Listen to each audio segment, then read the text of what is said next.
Hello, hello, hello! Hello Philippines! Hello world!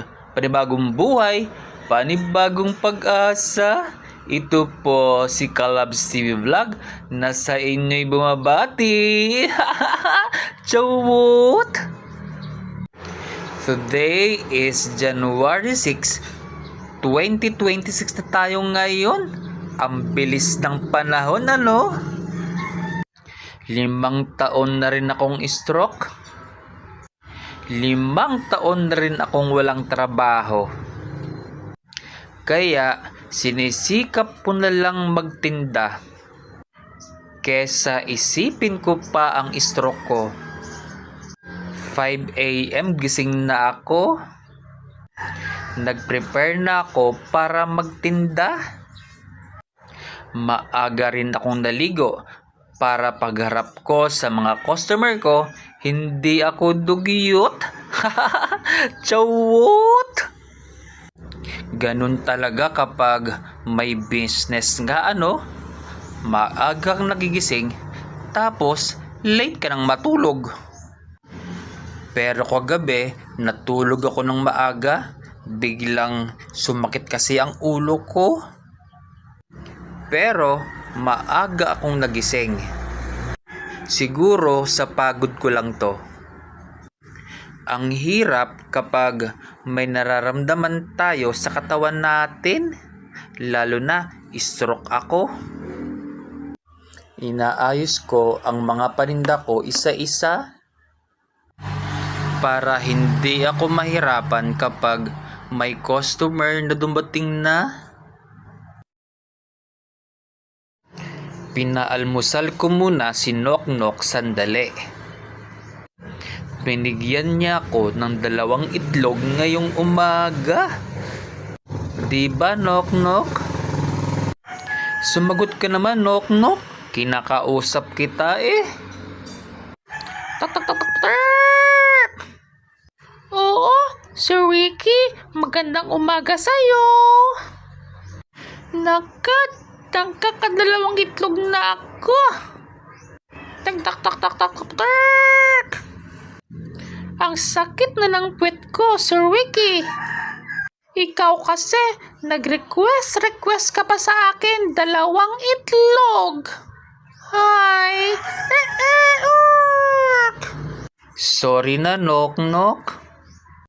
Malay ko ba kung nasasarapan ka o nasasaktan kang mangitlog? Sige na, Noknok, hindi na ako magre-request sa'yo.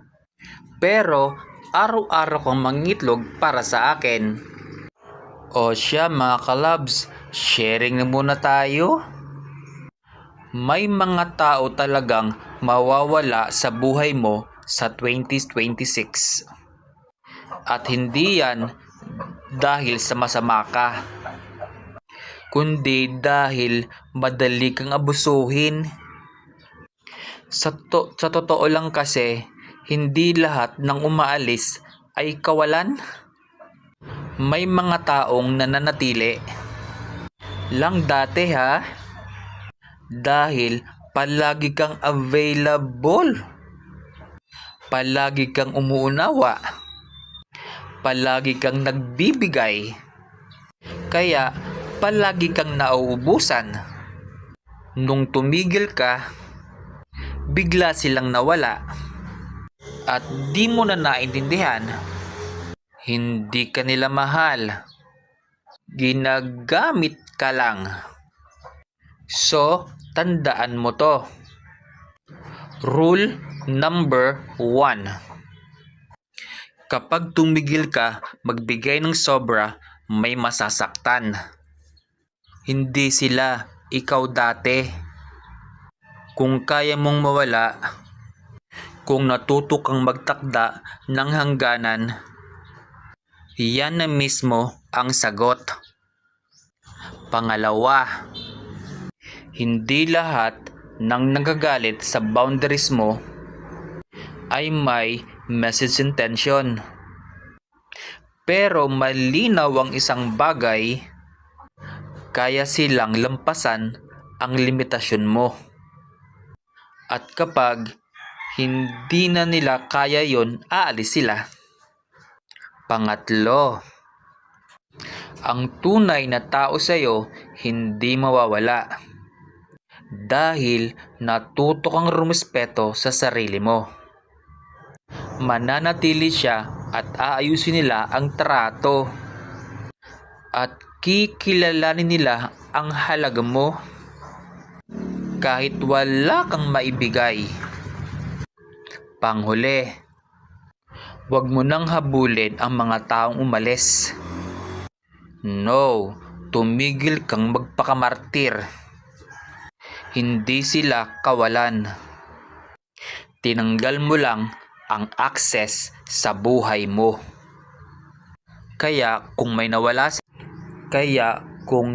siya sa'yo, habang inaayos mo ang sarili mo, hindi lahat ng umaalis ay kawalan. Yung iba, pwede nating sabihing gumaling ka na. Laging tandaan, hindi ka naging cold. Hindi ka naging selfish. Hindi ka naging masama. Natuto ka lang pumili at iyon ay ang sarili mo. At sa 2026, yan ang tapang na magliligtas sa'yo. O siya, tapos na naman po tayo, mga kalabs. Ito po si Kalabs TV Vlog na sa inyo'y nagpapaalam. Bye-bye!